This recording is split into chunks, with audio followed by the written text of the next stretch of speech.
Hello friends, welcome to day trader Telugu. So friends, ఈరోజు మనం ఈ వీడియోలో బ్యాంక్ నిఫ్టీ గురించి తెలుసుకుందాం ఫ్రెండ్స్. ఓకేనా? సో చెప్పండి ఫ్రెండ్స్, ఈ బ్యాంక్ నిఫ్టీ అనే వర్డ్ వింటుంటే ఎలా ఉంటుంది? లైక్ ఈ మధ్య కాలంలో నాకు తెలిసినంత వరకు స్టాక్ మార్కెట్లో ట్రేడింగ్ చేస్తున్న వాళ్ళు ఆర్ఎల్స్ ఇన్వెస్ట్మెంట్ చేస్తున్న వాళ్ళు, నాకు తెలిసినంత వరకు ఒకవేళ స్టాక్ మార్కెట్లో లేని వాళ్ళకి కూడా ఈ బ్యాంక్ నిఫ్టీ నేమ్ అయితే డెఫినెట్లీ తెలిసి ఉంటుంది. సో ఎందుకంటే చాలా క్విక్ గెయిన్స్ ఆర్ఎల్స్ క్విక్ లాసెస్ ఏంటంటే దీంట్లో ఈజీగా చూడొచ్చు అనమాట, అంటే బ్యాంక్ నిఫ్టీలో. సో రీసెంట్గా నేను అబ్జర్వ్ చేస్తున్నది ఏంటంటే, మెయిన్ బిగినర్స్లో కానీ ట్రేడింగ్ చేస్తున్న వాళ్ళని కానీ సింపుల్గా జస్ట్ బ్యాంక్ నిఫ్టీ ఆర్ఎల్స్ నిఫ్టీ బ్యాంక్ని చార్ట్ పైన అప్లై చేసుకొని, దాంట్లో స్టాప్ లాస్, దాంట్లో టార్గెట్ అండ్ అది పెరుగుతుందా తగ్గుతుందా అని చెప్పి కేవలం ఓన్లీ బ్యాంక్ నిఫ్టీనే చూస్తున్నారు.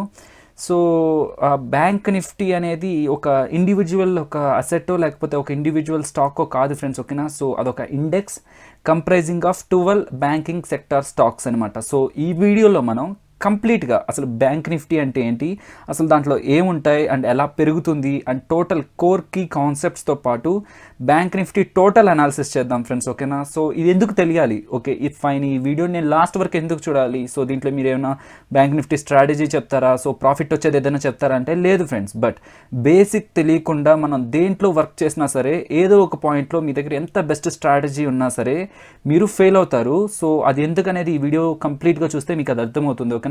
సో ఇది తెలిసినట్లయితే ఈ వీడియో మీరు కంప్లీట్గా చూసి మీకు ఓకే ఇదా అవునా అని తెలిసినట్లయితే డెఫినెట్లీ మీరు బ్యాంక్ నిఫ్టీని ఈ వీడియో తర్వాత నుంచి డిఫరెంట్గా చూస్తారు ఫ్రెండ్స్. అదైతే నా ప్రామిస్. ఓకే, సో ఈ వీడియో తర్వాత నుంచి మీరు బ్యాంక్ నిఫ్టీని జస్ట్ ఏదో ఒక ఇప్పుడు 30,500 30,400లో ఉన్నట్టు కాకుండా ఇంకొకలా చూస్తారు. సో దీని గురించి నేను ఏదైతే చెప్తున్నానో, డేటా చూపించి చెప్తున్నానో, సో అది అఫీషియల్గా ఎన్ఎస్సి వాళ్ళు ప్రొవైడ్ చేస్తున్న డేటా ఫ్రెండ్స్. ఓకేనా? సో ఇంతవరకు ఎవరైనా మన ఛానల్ సబ్స్క్రైబ్ చేసుకున్నట్లయితే మాత్రం సబ్స్క్రైబ్ చేసుకుని పక్కనే ఉన్న బెల్ ఐకాన్ క్లిక్ చేయండి ఫ్రెండ్స్. ఇలాంటి ఇంట్రెస్టింగ్ వీడియోస్ డెఫినెట్లీ మన ఛానల్లో వస్తూనే ఉంటాయి. ఓకే ఫ్రెండ్స్, మనం స్ట్రైట్గా వీడియోలోకి వెళ్దాం. ఫైన్, ఇదైతే మనకి నిఫ్టీ బ్యాంక్ గురించి ఎన్ఎస్సి వాళ్ళు రిలీజ్ చేసిన PDF friends. Okay friends, just ఈ పీడిఎఫ్లో ఉన్నది ఉన్నట్లు కాకుండా మనం దీన్ని ఒక స్ట్రక్చర్డ్గా మాట్లాడుకుందాం, అంటే ఒక స్టెప్ బై స్టెప్గా మాట్లాడుకుందాం. ఓకేనా? సో ఇది నిఫ్టీ బ్యాంక్ ఆర్ఎల్స్ బ్యాంక్ నిఫ్టీ, ఇదైతే మనకి ఎన్ఎస్సి వాళ్ళు రిలీజ్ చేసిన అఫిషియల్ డేటానే ఫ్రెండ్స్. ఓకేనా? సో ఫస్ట్ థింగ్ ఏంటంటే, అసలు దీంట్లో ఎన్ని బ్యాంక్స్ ఉంటాయంటే 12 బ్యాంక్స్ ఉంటాయి ఫ్రెండ్స్. ఓకేనా? సో 12 బ్యాంక్స్ ఉంటాయి.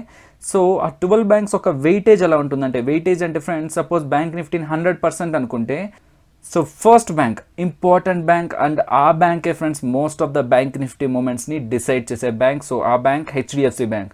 So HDFC bank is around మనకి 35.85% కవర్ చేస్తుంది. Next ICICI bank next bank friends, అది 18% around. So Kotak Mahindra bank around 13%, Axis bank around 10%, state bank of India around 8%, IndusInd bank around 6%, yes bank around 3.44%, next RBL bank around 1.92 around 2%. Okay, next federal bank around 1.34%, next bank of Baroda around 0.77% friends. And ఇంకా మనకి 2 banks ఉన్నాయి friends. యాక్చువల్గా bank వచ్చి PNB, Punjab national bank. So ఆ bank and next ఏంటంటే IDFC first bank. ఓకేనా? So IDFC first bank and Punjab national bank, అది ఒకటి వచ్చి 0.6% అండ్ నెక్స్ట్ వచ్చి అరౌండ్ 0.4% ఉంటుంది ఫ్రెండ్స్. అరౌండ్ ఆ రెండు కలిపితే మనకి 1.12 ఆర్ఎల్స్ 1.13 ఆ రేంజ్లో ఉంటుంది. అరౌండ్ 1 అనుకుందాం ఫ్రెండ్స్. ఆ రెండింటిని కంబైన్ చేస్తే అరౌండ్ 1 అనుకుందాం. Fine, okay. మీకు ఈ బ్యాంక్స్ పర్సంటేజెస్ ఏంటి అనేది తెలిసాయి కదా ఫ్రెండ్స్. ఈ పర్సంటేజ్ ఒక వాల్యూ ఏంటనేది మీకు క్లియర్గా ఎక్స్ప్లెయిన్ చేస్తాను ఈ వీడియో ఎండ్ అయ్యేలోపు. మీరు చూసినట్లయితే ఈ పర్సంటేజెస్ని మీరు ఎలా అర్థం చేసుకోవచ్చు అనేది నేను క్లియర్గా చెప్తాను. బట్ దానికంటే ముందు ఏంటంటే 12 బ్యాంక్స్ అనుకున్నాం కదా ఫ్రెండ్స్, మీరు ఇక్కడ క్యాలిక్యులేట్ చేయొచ్చు. ఇక్కడ మీరు కౌంట్ చేయొచ్చు 1 2 3 4 5 6 7 8 9 10. సో 10 బ్యాంక్సే ఉన్నాయి. రెస్ట్ 2 బ్యాంక్స్ ఏమన్నాను friends, Punjab national bank and IDFC first bank. ఓకేనా? సో ఈ డేటా అంతట్లో కూడా మీకు యూస్ఫుల్ అయ్యే డేటా చెప్తాను ఫ్రెండ్స్. సో క్యాలిక్యులేషన్ ఫ్రీక్వెన్సీ అంటే బ్యాంక్ నిఫ్టీని ఎంత ఫ్రీక్వెన్సీతో మారుతూ ఉంటుంది ఫ్రెండ్స్. డెఫినెట్లీ డైలీ మారుతూనే ఉంటుంది కదా, మనకి ట్రేడింగ్ జరుగుతున్న ప్రతిరోజు కూడా మనకి బ్యాంక్ నిఫ్టీ కూడా మారుతూనే ఉంటుంది. ఫైన్, సో క్యాలిక్యులేషన్ ఫ్రీక్వెన్సీ వచ్చి డైలీ ఉంటుంది. బట్ ఇండెక్స్ రీబ్యాలెన్సింగ్ అంటే మనం ఏదైతే పర్సంటేజెస్ అనుకున్నాం కదా ఫ్రెండ్స్, సో అది ఎంత టైంకి రీబ్యాలెన్స్ చేస్తుంటారంటే, ఎప్పుడెప్పుడు కన్సిడర్ చేస్తూ ఉంటారంటే సెమీ యాన్యువల్లీ, అంటే ఇయర్కి 2 టైమ్స్ కన్సిడర్ చేస్తూ ఉంటారు. ఓకేనా? సో అది ఎప్పుడెప్పుడో చూపిస్తాను చూడండి. సో అది జనవరి 31 ఒకసారి కన్సిడర్ చేస్తారు, నెక్స్ట్ జూలై 31 ఒకసారి కన్సిడర్ చేస్తారు. ఓకేనా? So each of the year. So ఇది సెమీ యాన్యువల్లీ అయిపోతుంది కదా ఫ్రెండ్స్.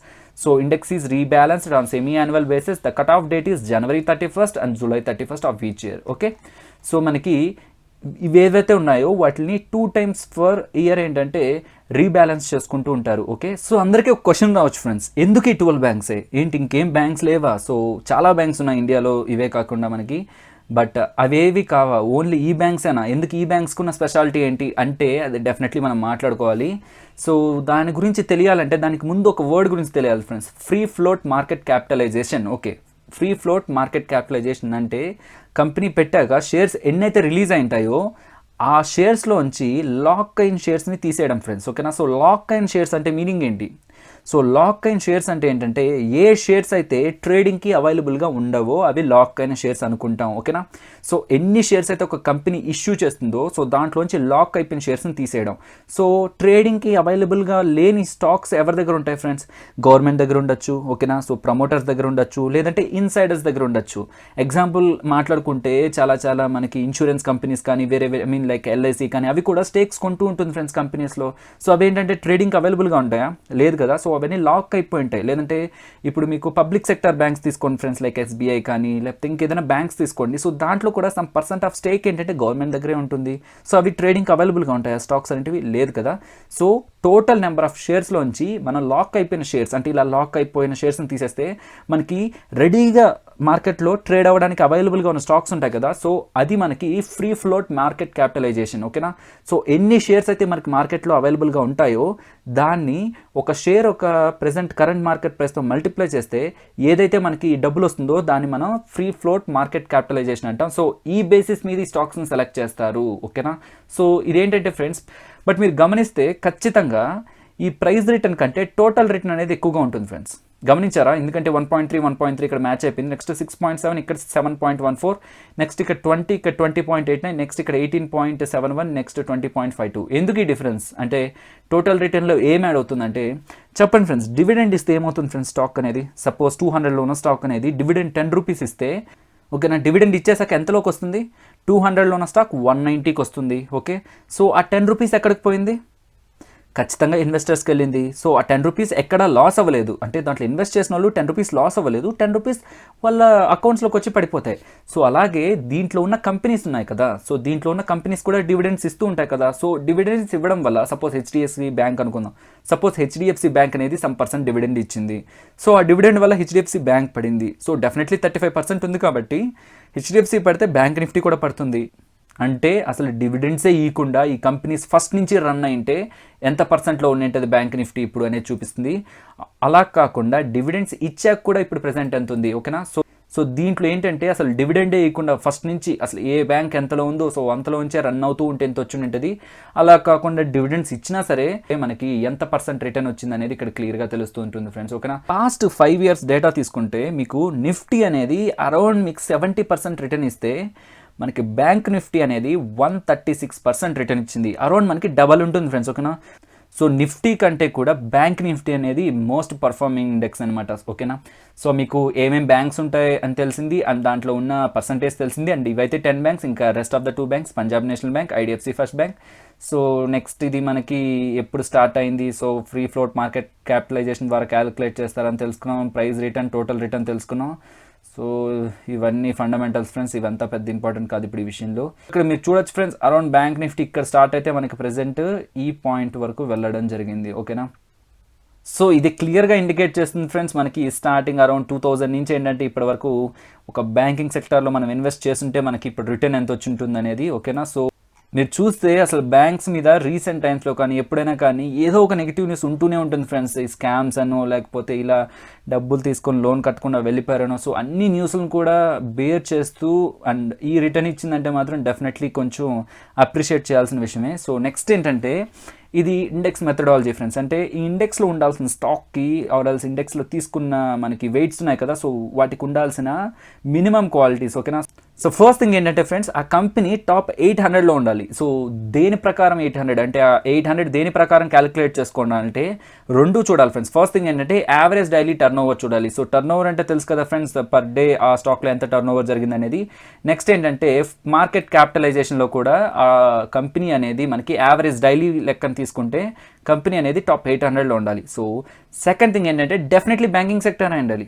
ఓకేనా. అండ్ థర్డ్ థింగ్ ఏంటంటే ట్రేడింగ్ ఫ్రీక్వెన్సీ అనేది అట్లీస్ట్ 90% ఉండాలి. అది కూడా లాస్ట్ 6 monthsలో. వాళ్ళు ఒకవేళ ఈ రోజు తీసుకుందాం అని చూస్తున్నారు అనుకోండి ఫ్రెండ్స్, ఇండెక్స్లోకి అంటే బ్యాంకింగ్ మన బ్యాంక్ నిఫ్టీలోకి. సో పాస్ట్ 6 months ఆ స్టాక్ ఒక ట్రేడింగ్ ఫ్రీక్వెన్సీ అనేది 90% ఉండాలి. ఓకేనా.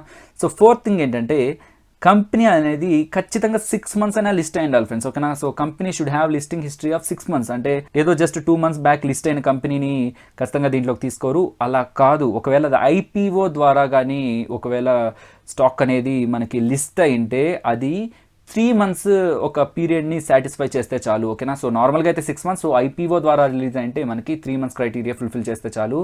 చెప్పాను ఫ్రెండ్స్ ఆల్రెడీ ఈ 12 స్టాక్స్ని ఎలా సెలెక్ట్ చేస్తుంటారంటే free float market capitalisation. Okay. So top 12 కంపెనీస్ని తీసుకుంటారు. సో దాంట్లో ఫ్రీ ఫ్లోట్ మార్కెట్ క్యాపిటలైజేషన్ దేనికి బెస్ట్గా ఉంటే దానికి తీసుకుంటారు. సో మనం ఇది మాట్లాడుకున్నాం, రీబ్యాలెన్సింగ్ అనేది సెమీ యాన్యువల్ బేసిస్లో around January 31st and July 31st జరుగుతూ ఉంటుంది ఈచ్ ఇయర్. కానీ అండ్ మీరు చూస్తే ఏదైతే మనకి బ్యాంక్ నిఫ్టీ ఉందో సో అది ఎవ్రీ డే కూడా చేంజ్ అవుతూనే ఉంటుంది. ఇదేంటంటే రీబ్యాలెన్సింగ్ అంటే ఏదైతే మనం ఇక్కడ మాట్లాడుకున్నాం పర్సంటేజెస్, ఓకే అది పెంచాలా తగ్గించాలా అని చెప్పి 6 monthsకి డిసైడ్ చేస్తూ ఉంటారు. ఓకే. సో ఇదైతే మీకు అర్థమైంది అనుకుంటున్నాను ఫ్రెండ్స్. సో బ్యాంక్ నిఫ్టీ అంటే జస్ట్ బ్యాంక్ నిఫ్టీయే కాదు, సో ఇంత ఉంటుంది దాంట్లో. చాలామంది ఏంటంటే నాకు తెలిసినంత వరకు బ్యాంక్ నిఫ్టీ అంటే స్క్రీన్ మీద బ్యాంక్ నిఫ్టీ మాత్రమే ఉంచుతారు, అంటే వాచ్ లిస్ట్లో బ్యాంక్ నిఫ్టీ మాత్రమే ఉంచుతారు. బట్ పర్సనల్గా నేను చెప్తున్నాను ఫ్రెండ్స్, బై ఛాన్స్ నేను బ్యాంక్ నిఫ్టీలో ఏదైనా చేద్దాం అనుకుంటే నేను టాప్ 4 బ్యాంక్స్ని ఉంచుతాను ఫ్రెండ్స్. బ్యాంక్ నిఫ్టీలో నేను ఏదైనా చేద్దాం అనుకుంటే నేను డెఫినెట్లీ ఆ టాప్ 4 బ్యాంక్స్ యొక్క నేను గ్రాఫ్ని చూస్తాను. టాప్ 4 బ్యాంక్స్ యొక్క హెల్త్ ఎలా ఉంది present, health in the sense సపోర్టా, రెసిస్టెన్సా, లేకపోతే టెక్నికల్గా అవి వీక్గా ఉన్నాయా, స్ట్రాంగ్గా ఉన్నాయా, లేకపోతే ఏదైనా కరెక్షన్ రాబోతుందా, పుల్ బ్యాక్ కానీ ర్యాలీ కానీ ఏదో ఒక స్టాక్లో ఏదైనా మనకి స్కోప్ ఉందా అని చూసి వాటిని ప్రిడిక్ట్ చేసి మాత్రమే బ్యాంక్ నిఫ్టీ నెక్స్ట్ చూస్తాను. కానీ అంటే బ్యాంక్ నిఫ్టీలో కూడా సపోర్ట్స్, రెసిస్టెన్స్ దాంట్లో కూడా టెక్నికల్ అనాలిసిస్ ఇంపార్టెంటే, బట్ దానికంటే ప్రియర్గా ఇవి ఇంపార్టెంట్. ఎందుకంటే చాలామందికి ఉన్న అపోహ ఏంటంటే మార్కెట్ పెరిగింది అనుకోండి ఫ్రెండ్స్, అంటే మార్కెట్ బాగా పెరిగిపోయింది అనుకోండి, దానివల్ల స్టాక్స్ పెరిగాయి అనుకుంటారు. అంటే ర్యాలీ వచ్చింది, సో మార్కెట్లో ర్యాలీ వచ్చింది, సో దానికని స్టాక్స్ పెరిగాయి అనుకుంటారు. బట్ చెప్పండి ఫ్రెండ్స్, ఎంత పెద్ద ర్యాలీ అయినా సరే నిఫ్టీలో నెగిటివ్గా ఖచ్చితంగా అన్ని పాజిటివ్గా ఉన్న రోజులు కూడా ఉంటాయి. ఎగ్జాంపుల్గా చెప్తే ఫ్రెండ్స్, మీకు నిఫ్టీ అనేది ఒకే రోజు ఒక 200-300 పాయింట్స్ పెరిగినా సరే మీకు దాంట్లో ఒక 3 to 5 స్టాక్స్ నెగిటివ్గా ఉన్న రోజులు కూడా ఉంటాయి. ఓకేనా. సో మార్కెట్స్ పెరిగితే స్టాక్స్ అన్ని పెరగాలని రూల్ కాదు, కానీ స్టాక్స్ పెరిగితే మార్కెట్ ఖచ్చితంగా పెరుగుతుంది. సో స్టాక్స్ పెరిగితే మార్కెట్ పెరుగుతుందా, మార్కెట్ పెరిగితే స్టాక్స్ పెరుగుతాయా అనే డౌట్ ఎవరికైనా ఉంటే మాత్రం గుర్తుపెట్టుకోండి, స్టాక్స్ పెరిగితేనే మార్కెట్ పెరుగుతుంది. బట్ ఈ ఇండెక్స్ల వల్ల స్టాక్ మీద ఎఫెక్ట్ పడుతుంది. అంటే సపోజ్ ఈ మధ్య బ్యాంక్ నిఫ్టీ ఏంటంటే మీకు వీక్లీ ఆప్షన్స్ కూడా వచ్చేసాయి. బ్యాంక్ నిఫ్టీలో ఎవరైతే రైట్ చేస్తుంటారంటే సెల్ చేస్తుంటారో స్టాక్స్, సో దానివల్ల మనకి ఓపెన్ ఇంట్రెస్ట్ డేటా చూసేటప్పుడు మనకు అర్థమవుతుంది ఫ్రెండ్స్, ఈ ఆప్షన్స్లో ఓపెన్ ఇంట్రెస్ట్ డేటా అనేది. సో దానివల్ల ఏంటంటే బ్యాంక్ నిఫ్టీ అనేది ఒక రేంజ్లోనే తిరగాల్సి వస్తుంది. సో ఒక రేంజ్లోనే ఒక బ్యాంక్ నిఫ్టీని తిప్పాలనుకున్నప్పుడు డెఫినెట్లీ ఈ స్టాక్స్ని కూడా ఒక రేంజ్లోనే తిప్పాలి. ఎందుకంటే వీటిని ఒక రేంజ్లో తిప్పితేనే బ్యాంక్ నిఫ్టీ ఒక రేంజ్లో ఉంటుంది.